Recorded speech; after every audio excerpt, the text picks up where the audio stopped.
नमस्कार दोस्तों, स्वागत है आपका आपके अपने YouTube चैनल जीएस जीनियस में।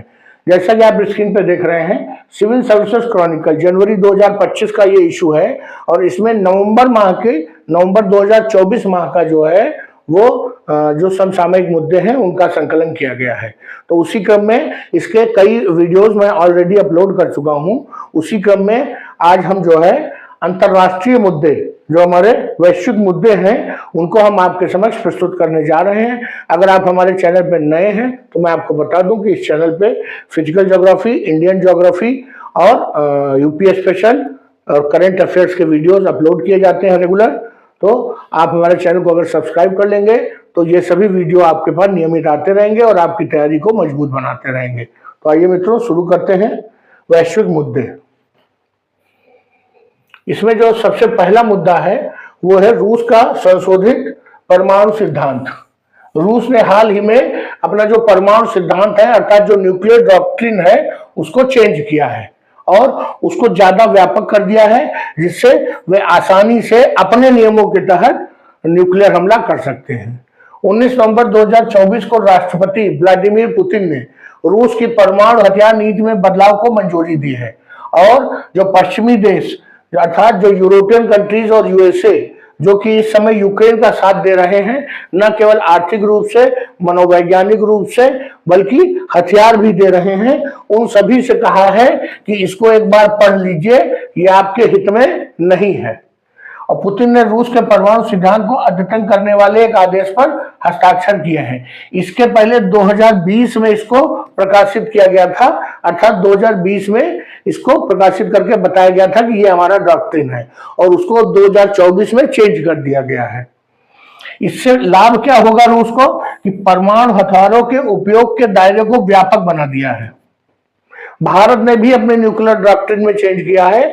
भारत का जो डॉक्ट्रिन था वो ये था कि जब हम पर पहले कोई न्यूक्लियर हमला करेगा उसके बाद हम उसका जवाब देंगे। अब भारत ने न्यूक्लियर हमले के साथ साथ जो रासायनिक हमले हैं, जो केमिकल अटैक है, उसको भी डॉक्ट्रिन में शामिल कर लिया है कि अगर कोई न्यूक्लियर हमला के साथ साथ अगर रासायनिक हमला भी करता है तो हम उसका जवाब न्यूक्लियर उससे दे सकेंगे।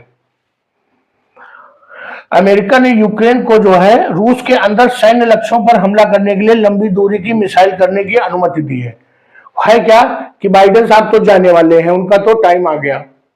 तो उन्होंने सोचा कि उससे पहले चीजों को इतना खराब करके जाया जाए कि उनको सुधारते सुधारते 2-4 साल लग जाए। तो उन्होंने किया क्या कि उन्होंने यूक्रेन से कहा कि हम आपको लंबी दूरी की मिसाइलें दे रहे हैं और आप दनादन रूस पे चलाइए। यूक्रेन को तो बस हथियार मिलने चाहिए, उनके पास अब खोने के लिए कुछ है नहीं। तो उनको जैसे हथियार मिला तो उन्होंने रूस के ऊपर दागने शुरू कर दिए। अभी हाल ही में 9/11 जैसा हमला जो है रूस के ऊपर यूक्रेन के जो ड्रोन है उन्होंने किया है। तो जब अमेरिका ने इस तरह की अनुमति दी यूक्रेन को, तो रूस ने अपना जो न्यूक्लियर डॉक्ट्रिन है इसको बदल दिया। उसने क्या कहा, रूस के अनुसार अपने परमाणु हथियारों को खुद की रक्षा के साधन के रूप में मानता है और इन हथियारों का उपयोग केवल तभी किया जाएगा जब रूस जवाब देने को मजबूर महसूस करेगा, जब उसको लगेगा कि अब बस बहुत हो गया, तब वो जो है अपने न्यूक्लियर हथियारों का उपयोग करेगा। और इसमें जो क्या करेगा, विमान, मिसाइल और ड्रोन का उपयोग करके अगर रूस पर बड़े पैमाने पर हवाई हमला किया जाता है तो वो इसको समझेगा कि अब न्यूक्लियर जो हथियार है उनका इस्तेमाल किया जा सकता है। और ये डॉक्ट्रिन उन लोगों के लिए सबक है कि उन देशों को निशाना बनाया गया है जो अपने क्षेत्रों का उपयोग रूस के विरुद्ध आक्रमण करने की अनुमति दे रहे हैं। कुछ देश ऐसे हैं जो अपने वहां से मिसाइल फायर करने की अनुमति दे रहे हैं, यहां से कर दीजिए। इसके अलावा रूस ने यह भी कहा है कि अगर रूस के खिलाफ कोई गैर परमाणु राज्य द्वारा कोई आक्रमण किया जाता है और उसमें अगर किसी परमाणु साधन संपन्न जो राज्य हैं, जैसे कि यूरोप में ब्रिटेन, फ्रांस और यूएसए, अगर ये इनकी हेल्प करते हैं किसी ऐसे देश की जिसके पास परमाणु हमला नहीं है, तो इसको भी जो है एक संयुक्त हमला माना जाएगा। और चूंकि इसमें एक तरफ परमाणु हथियार है तो उसके बदले में हम परमाणु हथियारों का प्रयोग कर सकते हैं। इस सिद्धांत का कोई मतलब नहीं है, लेकिन हाँ, पूरे विश्व में एक अफरा तफरी का माहौल जरूर हो गया है और एक डर का माहौल प्रयास किया गया है बनाने का। इस जो ये हमारा रूस का जो न्यूक्लियर डॉक्ट्रिन है, इसमें एक चीज और कहा गया है कि बेलारूस की सुरक्षा की गारंटी भी ली है रूस ने, क्योंकि बेलारूस बिल्कुल रूस की भाषा बोलता है, इसलिए उन्होंने बेलारूस की सुरक्षा भी की है कि अगर बेलारूस पे भी कोई हमला करेगा तो भी रूस अपना न्यूक्लियर चला देगा और इसके व्यापक संभावित प्रभाव हो सकते हैं। क्या होगा कि ये जो रूस यूक्रेन युद्ध चल रहा है, इसके कारण कभी भी ये परमाणु युद्ध में बदल सकता है। इसके अलावा जो परमाणु हथियार निशस्त्रीकरण का की जो अभियान चल रहा है, इसमें बहुत मुश्किल आएगी, क्योंकि अब हर व्यक्ति जो है सोचेगा कि हमको परमाणु, देखिए रूस के ने जो है अपना डॉक्ट्रिन बदल दिया है, अब हम कैसे अपना परमाणु जो वो है जखीरा वो छोड़ दें। इसके अलावा जो इससे जो है रूस और जो अमेरिका के बीच में जो आत्मविश्वास, जो आपस में सहयोग और जो दूरियां कम हो सकती थी, क्योंकि अब ट्रंप साहब आ रहे हैं, ट्रंप के रिश्ते रूस से काफी अच्छे थे और ये उम्मीद की जा रही थी कि अगर डोनाल्ड ट्रंप जीतते हैं तो हो सकता है कि रूस और यूक्रेन में ये वार रुक जाए, तो उसकी भी संभावना अब कम हो दिख रही है। तो चलिए मित्रों, अगला जो हमारा जो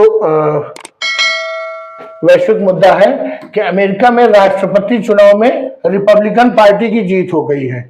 वहां पर दो पार्टी हैं, एक रिपब्लिकन पार्टी और एक डेमोक्रेटिक पार्टी, यही आपस में चुनाव लड़ती हैं, कभी वो जीतते हैं कभी वो जीतते हैं।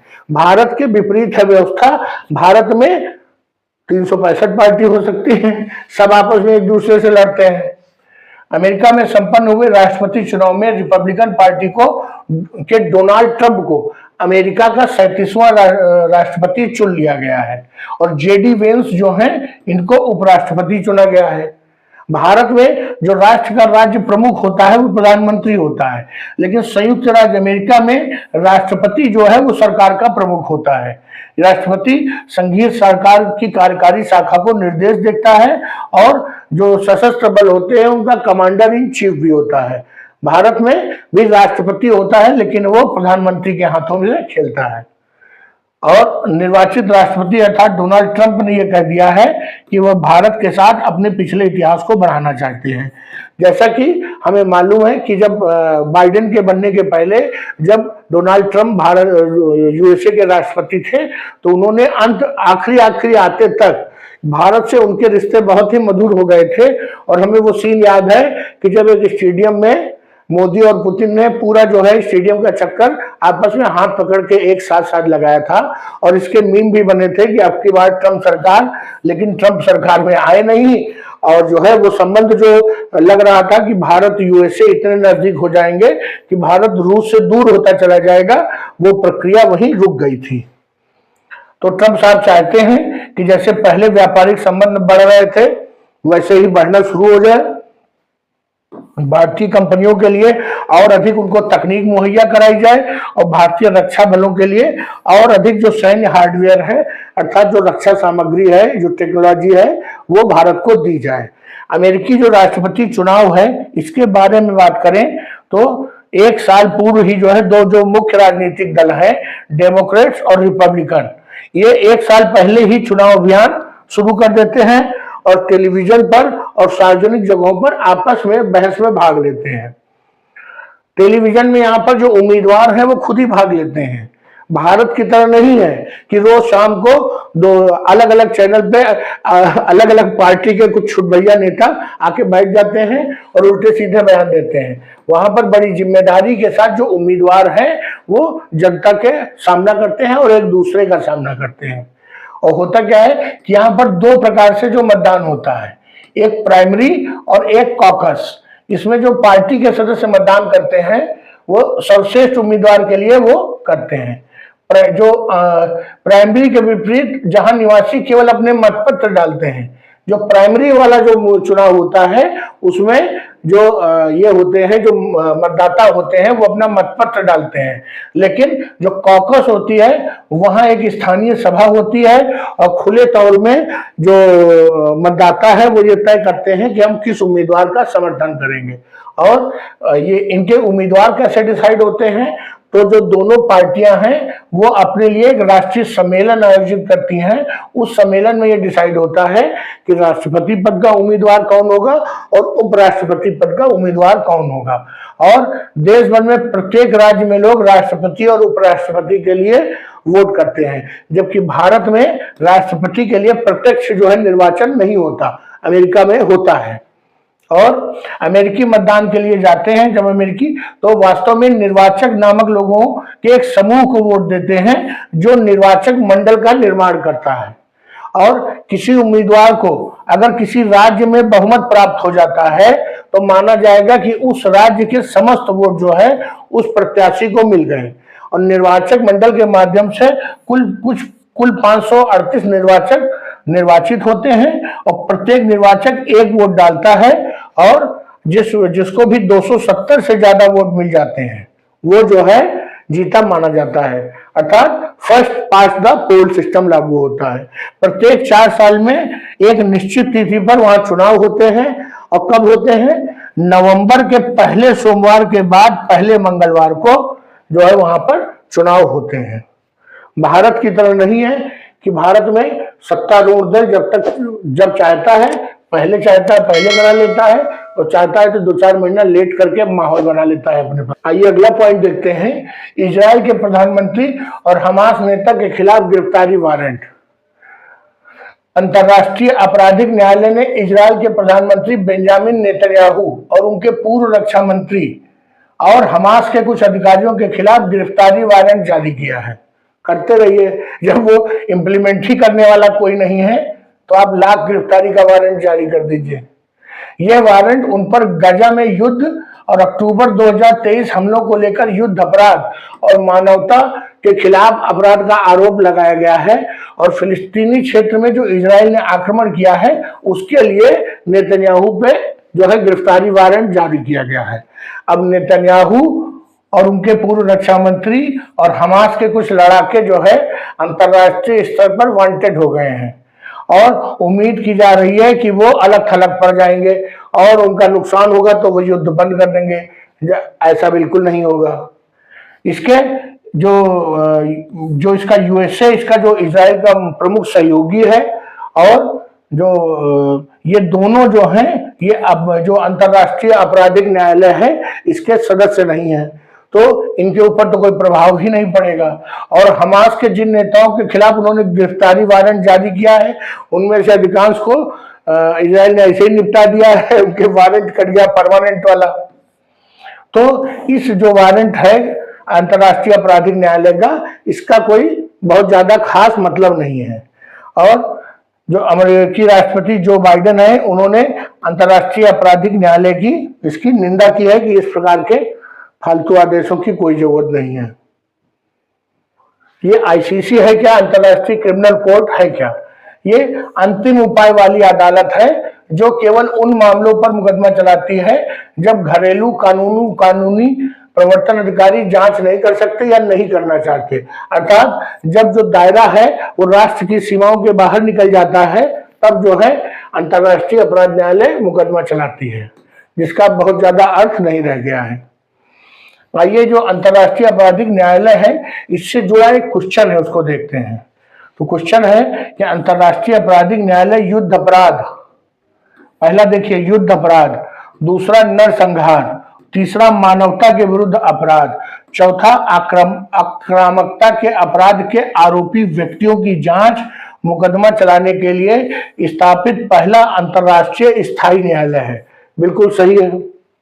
यह एक स्वतंत्र न्यायिक निकाय है तथा संयुक्त राष्ट्र का हिस्सा नहीं है। यह भी बिल्कुल सही है।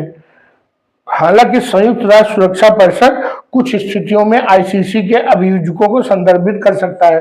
अर्थात संयुक्त राष्ट्र सुरक्षा परिषद को ऐसा लगता है कि कोई देश या कोई व्यक्ति बहुत गलत काम कर रहा है तो वो उस केस को जो है आईसीसी को रेफर कर देता है कि भाई आप देखिए ये मान नहीं रहे हैं।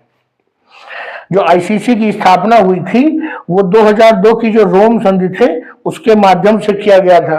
बिल्कुल सही है। और वर्तमान में इसके 124 सदस्य देश हैं। इसमें भारत, इजराइल, अमेरिका, रूस, चीन अर्थात जितने भी बड़े बड़े देश हैं वे सभी इसके सदस्य नहीं हैं। तो ये चारों विकल्प सही हैं, ये चारों जो कथन हैं वो इसके सही हैं। और अब आप समझ गए होंगे कि ये क्यों इन सब चीजों का बहुत महत्व नहीं है कि यूएसए जो पूरी दुनिया में कानून इंप्लीमेंट कराने का ठेकेदार समझा जाता है वो इसको मानता नहीं है। दूसरे नंबर की ताकत रूस है, वो इसको मानता नहीं है। तीसरे नंबर की ताकत है चीन, वो मानता नहीं है। चौथी सबसे बड़ी आर्मी भारत के पास है, वो इसको मानता नहीं है। और अगर कोई पूरे साल भर लड़ता रहता है तो वो इजराइल है, वो भी इसको नहीं मानता है। तो इसलिए अंतर्राष्ट्रीय जो अपराध न्यायालय है वो उसका कोई अब अर्थ बहुत ज्यादा नहीं है, वो छोटे छोटे देशों को डराने के लिए बनी हुआ एक संगठन है। तो चलिए मित्रों, इस वीडियो को यहीं समाप्त करते हैं और ये वैश्विक मुद्दे तो यहीं पर समाप्त हुए। इसके बाद अगला कुछ और दूसरा सेक्शन लाएंगे आपके समक्ष। हमारा कंटेंट अच्छा लगा हो तो लाइक करिए और अगर चैनल अच्छा लगा हो तो उसको सब्सक्राइब भी कर लीजिए। आपको नियमित वीडियो मिलते रहेंगे और आपके current affairs, physical geography, Indian geography और यूपी स्पेशल की तैयारी रिवीजन इसी प्रकार होता रहेगा। तो चलिए मित्रों, धन्यवाद।